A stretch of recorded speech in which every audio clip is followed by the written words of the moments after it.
Welcome to the Antoy Show's Survive and Thrive series, where you get information you can use to transform your life and business during coronavirus and beyond. This is part one of a series for Mental Health Awareness Month. We will discuss the effects of coronavirus on our mental health and air one episode per week.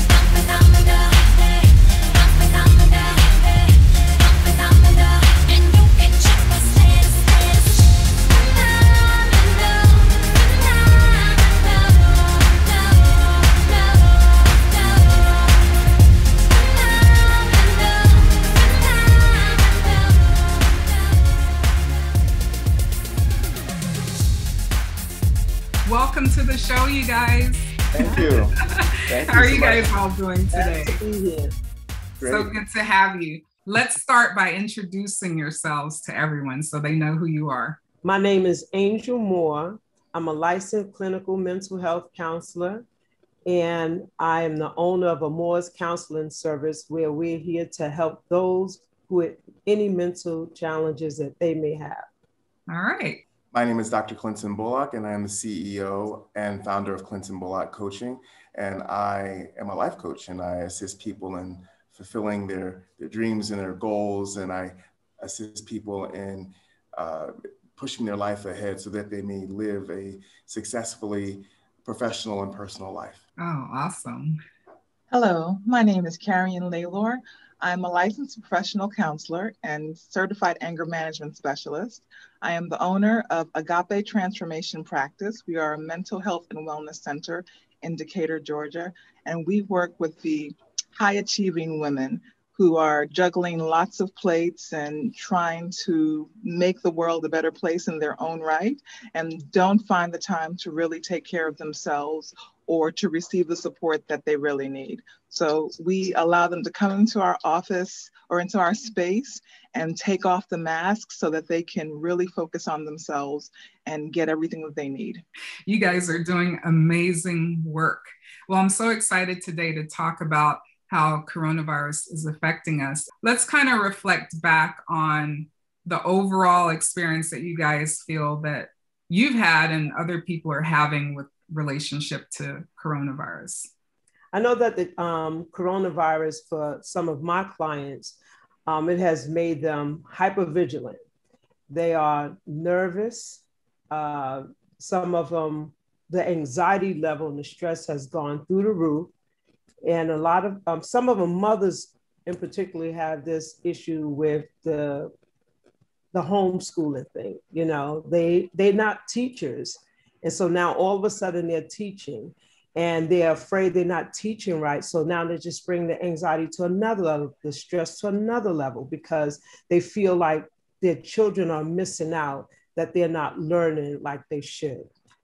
And Dr. Bullock, what have you seen? During the last year, business for me has shot through the roof because there was a lot of people who actually needed assistance in how to guide themselves through this process. We saw an increase last year, a tremendous increase in suicides and mental health, and also people from a variety of reasons. Domestic violence shot up, divorce as well. And a lot of that has to do with just the stress of being in confined spaces for long periods of time. It was 30 to 40 million people lost their jobs in a month. Yes. It was crazy. So when you have a lot of change happening all at one time, and it's a big crash, so you lose your job, and suddenly you have to homeschool your children, and as you mentioned before, and I taught for 11 years. So I understand that it's difficult to teach just regardless, but when you know what you're teaching and talking about, but when you have to do that suddenly, like I said, and job loss was a huge one for a lot of people. How are they going to pay the bills? And people were even stressed by, some people just got, $1,200, and so it was really hard for a lot of people. Definitely. And the isolation was hard too, because some people couldn't see their grandparents or what have you. For example, my grandmother's in assisted living, and so not having that ability to go see her and her mentality throughout the whole thing and is hard for a lot of people as well. So I think that people suffered financially, people suffered psychologically, and with the closing down of gyms, and then people didn't want to go outside. They say they call it COVID-19 because people gain 19 pounds, so that's the thing. So it affected us psychologically, financially, and physically. And I don't know throughout my lifetime what entity has or event has occurred that would affect us, the world, on so many different levels. Wow. Yeah. You're right. Karen? It was really a crazy, crazy time, as we all experienced, because there were so many things going on all at once. The level of grief that took place during this time it's pretty insane and intense, because not only were we dealing with the shock of the pandemic, like wrapping our mind around the reality that there's something really going on. And there were some people who still didn't believe that, like, this virus or this pandemic, this situation is real. So we have people who are still struggling with whether or not they believe it. And then we have people who are just plain out scared because there were so many uncertainties going on. And then we had one belief that we were only going to be quarantining for a couple of weeks, which turned to months. And so psychologically, like you talked about, Dr. Bullock, with the isolation, the having to, particularly for business owners, having to pivot your business to figure out how you're going to do things differently, financially being uncertain. Just all the uncertainty exacerbated the feelings of sadness and anxiety. And for many people, having the blues is not, an uncommon thing, or feeling anxious about certain situations or doing things is not an uncommon thing. However, with the virus, or with the pandemic, people didn't fully understand what all was going on. And the piecemeal of information made things worse. And then the insecurity that created, people buying weapons, things running out, all of that just made things really hectic. And so now there's this like mass fear that's now incubating in this pandemic. And people are, and because of the isolation, people are staying to themselves, and it just created this monster psychologically, because people who are typically well are now experiencing increased anxiety, not feeling comfortable going outside, not feeling comfortable going to the store, not doing their daily living things because they're so afraid and uncertain. Yeah, it's been intense. And I don't know if you'd like to share, Dr. Bullock, you actually experienced coronavirus yourself. Well, yeah, you just shared it for me, so thank you. No, we're good. Sorry. No, just put my business out there. It's okay. No, I didn't know if you wanted to share. I'm like, if he wants to share, he'll share. But if not, we can move on to the next thing. No, it's 100% fine. I'm just joking. Last year was definitely one of the roughest years personally. Professionally, fine, but personally it was very rough for a lot of different reasons. And I somehow I got COVID on Christmas Day. And I literally thought I was going to die. I literally thought the weirdest thing happened. I woke up that day feeling great, like I could run a marathon. It felt great, but weird. I hadn't felt like that. And I don't know, it's like somebody injected me with some youth potion. And I was just like, oh my God, I can just, and then something happened around 4:00 where it almost felt like I got hit by a truck. But it happened fast too. So I was like, I need to go lie down. As soon as 4:00 came, I need to go lie down. But I couldn't, I was in so much pain that I couldn't sleep. So at about 6:30, 7:00, I literally thought, like, I may need to call an ambulance, and it was that bad. I was in a lot of pain, and I was weak as well, to the point that I couldn't even get up to call 911. That's how bad it was. And I really thought, I was like, well, it's been a good run. I really did. No, I'm not even exaggerating. I was like, that's pretty much it. So I basically somehow, some way, uh, just fell asleep somehow.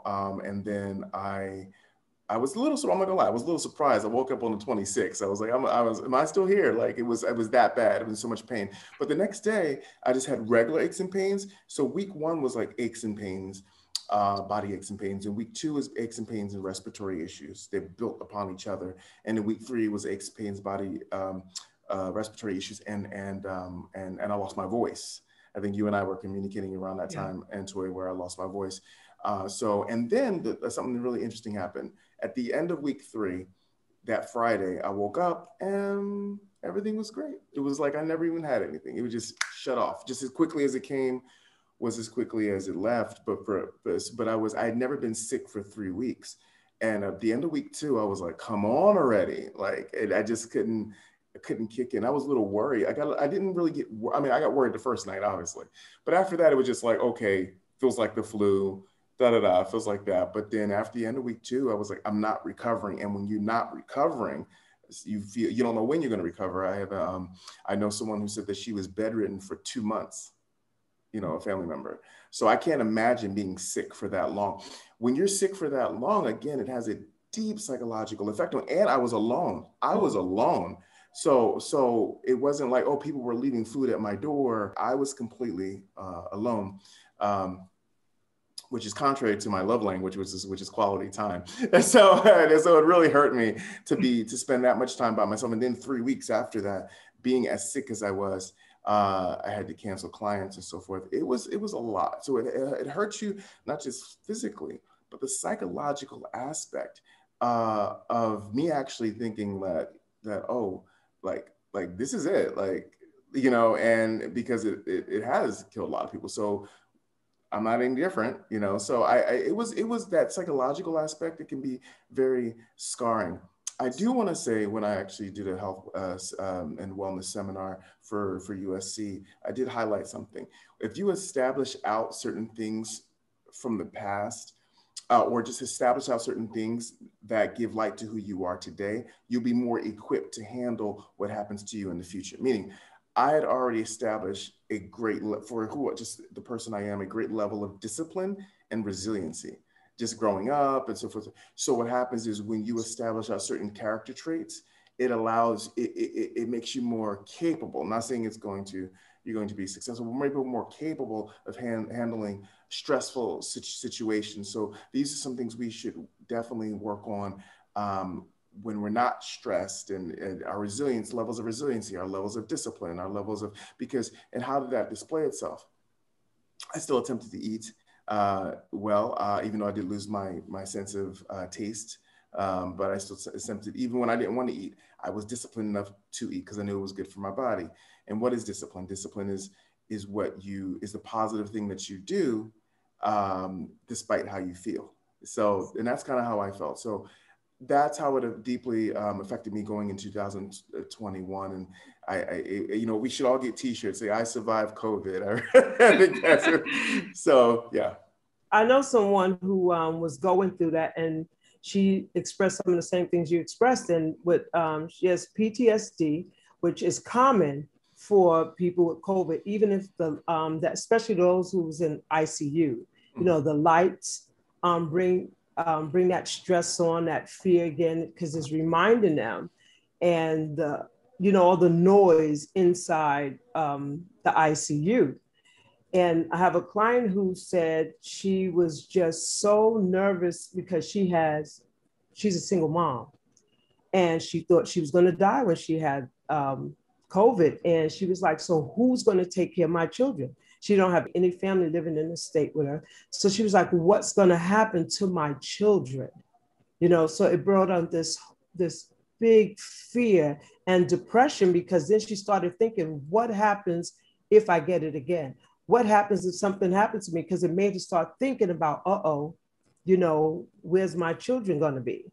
Who's going to take care of them? So this level of anxiety just went through the roof. So everything, if she, just the fear of just everything at that point, because she know how she felt with COVID. She was afraid to lay down. So it's hard. It got hard for her to lay down a lot. She really had to hold on to her faith. She had to say who God is, and he's in control of my life. And I know what he is very capable of doing. He can do what I can't do. He can do what the doctors can't do. And she really held on to that because she felt like she was just losing her mind, crying all the time, you know. So it really did affect a lot of people those who had it, you know. And I know we're talking about the people who had it, but the people who didn't have it, it made some of my clients, it really made them readjust their life in the sense that they got closer with their family. You know, they talked to family members they wasn't talking to before. And because they really realize how short life is. It affects many people different ways. And it really, their mental health, and they started putting things in order, started to realize this is what I need to do because we never know. Coronavirus snuck up on us. There was no warning, you know? So they started really putting stuff in order. And because of coronavirus, some of them started being more fearful than ever before. Well, I just want to say, Dr. Bullock, I'm glad you made it through the coronavirus, and you know that you were able to be with us and share today. I think you offer a unique perspective, you know, on that because you experienced it. And Angel, the faith is important to help them get through this because it's so unimaginable, everything that's going on. I just want to go back to something, make the gel and blend together what I was saying. And Angel, I think that there was for the person that she stated was going through this and her faith was in the Lord and so forth. I really think that goes back to actually what I was saying about establishing that which makes you strong, right? So whatever that is. So this individual established a sense of strength and resiliency through God, right? So I think that if you have, and that's what a lot of people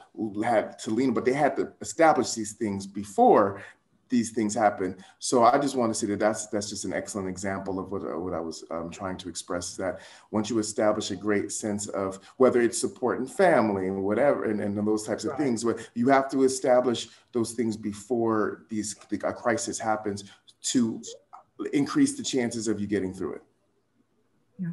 Well, thank you for drawing that line because that's very important. Mm-hmm. And Karen, did you have anything to add? I became super aware that one of the things that COVID did for us was really help us to see our weak areas, our areas of insecurities.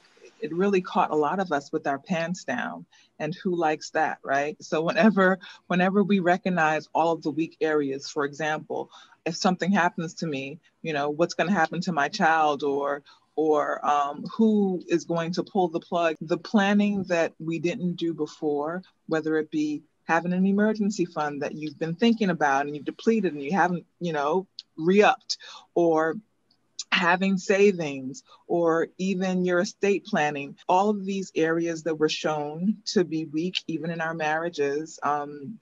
Communication was a huge thing. Yes. The coronavirus, because now we're all together and all of these things that we've been avoiding for years are now just in our face. That was a really big part mentally with the coronavirus. There were lots of people who have coping mechanisms that we didn't even recognize that we have, right? So we go through life and we deal with our challenges by just kind of getting over it and keep on moving. So we'll socialize, we'll go to the club, we'll stay busy, we'll be active, we'll put our mask on and we'll be with friends and people and just, have a good time and just kind of shake off all the stuff that we don't want to deal with. Well, when Corona hit us, there was no shaking off. Everything was in our faces, and there was no coping mechanism but to deal with it. Right.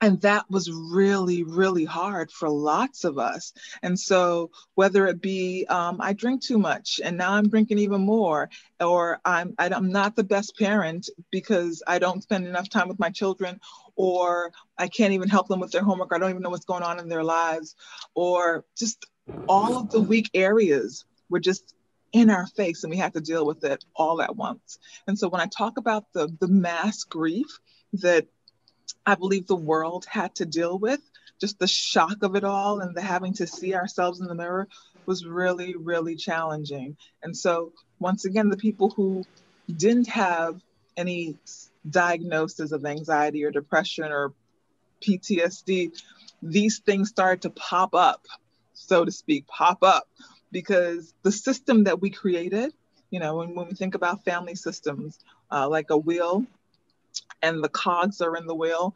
the system that we created is now off track, and everything in our lives is impacted by it, and we have to deal with it. And a lot of us didn't really know how to deal with it, particularly for people of color, brown and Black people who weren't really into or as interested in mental health, didn't necessarily believe in it. So now they're experiencing all of these feelings and emotions and, you know, don't really have to reconsider how they're going to get support, or even if they get support, if they just deal with it, or they don't even know what they're dealing with. So it's like this mass confusion that people were in, and that they just had to kind of sit in it. I think Dr. Bullock touched on this. It really impacts people, because if we're not talking to each other and we're just listening to the news or listening to the media, which isn't necessarily true, and it's sliced and cut into so many different ways. So we're just getting all of this bad news. We're not communicating with anyone else. We have our own issues that we're hiding, and we're just kind of sinking deeper and deeper and deeper into the hole. It really highlighted for me the importance of connecting with other people and staying connected. So that's super important, particularly when you are isolating and feeling like you're sinking in a sinking sand or into the dark hole. Being connected with people really helps to just kind of pull you out of it in ways. There are other things too, but we'll just leave it at that for now. So many pieces in what you guys are saying. I just want to break them down in bite-sized pieces for the audience. Dr. Bullock mentioned, you know, resiliency and having those systems in place ahead of time so that you can better weather what's happening to you. And then, you know, Angel, you mentioned, you know, having the faith, being able to get everyone through. And Karen, you mentioned Corona has affected people of color disproportionately to others. And, you know, a lot of times we're the ones that don't want to go get help in a regular circumstance. So what are your thoughts on people of color being affected and, you know, the willingness to get help, mental health? I experienced more Black males.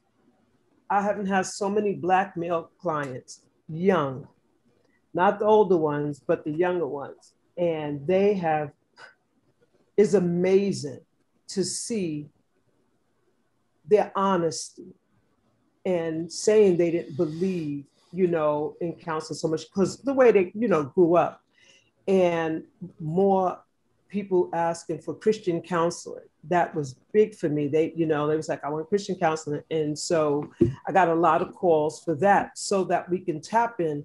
You know, sometimes we have God and we know God, but sometimes we dependent on ourselves. And then you have to, you know, go back to those scriptures, go back to what we learned, where we came from. They was finding church on Zoom that they haven't been in church forever, you know, and now they're looking to hear from God, getting back to those roots. And I would tell them, and I would ask them, like, what happened? What made you, why weren't you into counseling before, and now what has changed? And a lot of them said because they just thought, you know, Jesus can fix it. Jesus is my doctor, my lawyer. But, you know, and my thing was, so when you have a heart attack, you don't go to the eye doctor, you know? So when if you need brain surgery, you don't go to the orthopedic surgeon to fix you or to help you. And so we are here as mental health counselors to help you get through whatever you need to get through. God put the doctors and the lawyers, and he put us here also. You know, it might have been their calling. It was my calling to do this. You know, so I'm here to help everybody. And to see them thrive in that little time of this, well, it's a year's time, it is amazing. And the way they're changing their life and the things that they're doing. And then, of course, if you hear these young Black men come in, and so they send everybody else, you know, it's just constantly, they have no qualms of saying they see a therapist and you should see my therapist. They have no qualms of doing that. So it brings out some good things, qualities too. But I really like when that the young Black men are coming. And these are not, some of them are very successful, you know, but some are not. And to see the change, it is just a wonderful thing to see. I feel that, and I agree with that definitely. And I want to go back to something you said, Antoy, about how it's affected the COVID has affected the Black community disproportionately.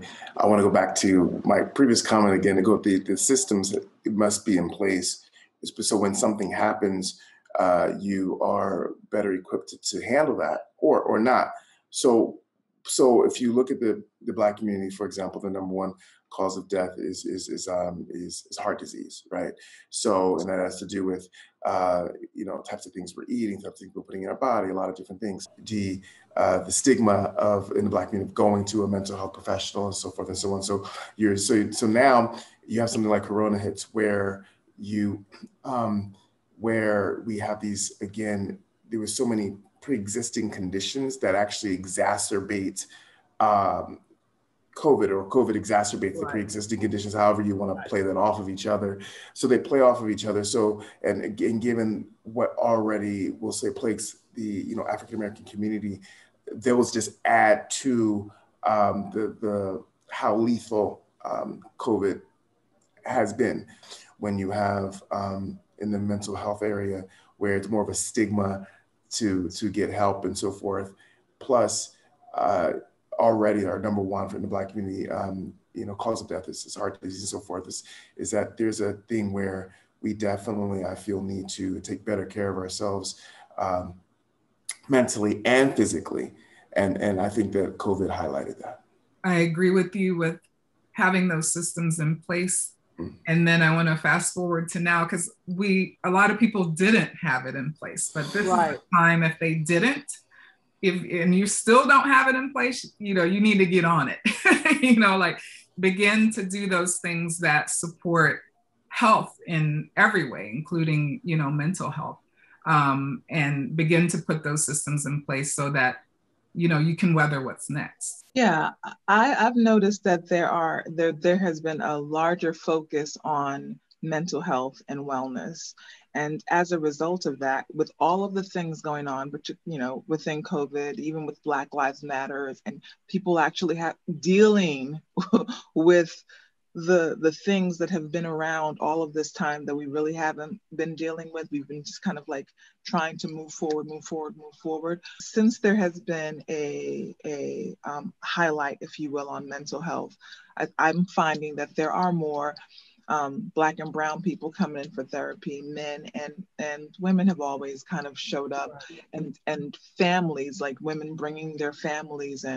And I think even with the millennials, are more, their mindset has shifted, which makes it easier for them to accept and even seek out therapy. Just as with everything that COVID has brought, you kind of see the shift, the changes that are slowly coming. So I can really appreciate that. People need or are seeking help more than they ever have before, I think. Yeah. And that's a good thing. So, hopefully, people of color will also, that stigma will kind of maybe go away as far as if you need help in whatever area it may be, that you go and get that. Yeah.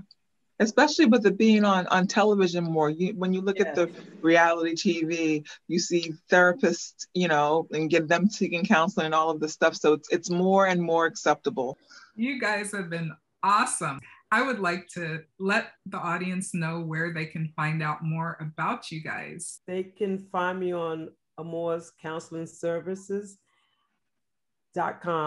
and if they need to reach out, I'm available for you. ClintonBullock.com, or at Coach Clinton Bullock, at Coach Clinton Bullock on Instagram.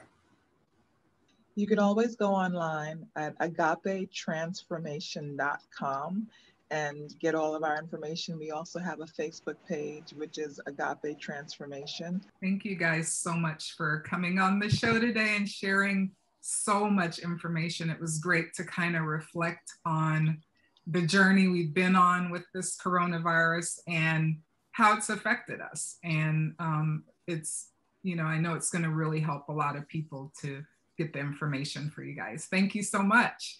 You're welcome. This is part 1 of a series for Mental Health Awareness Month. If you're experiencing anything we talked about today, please reach out for help. You don't have to face this alone.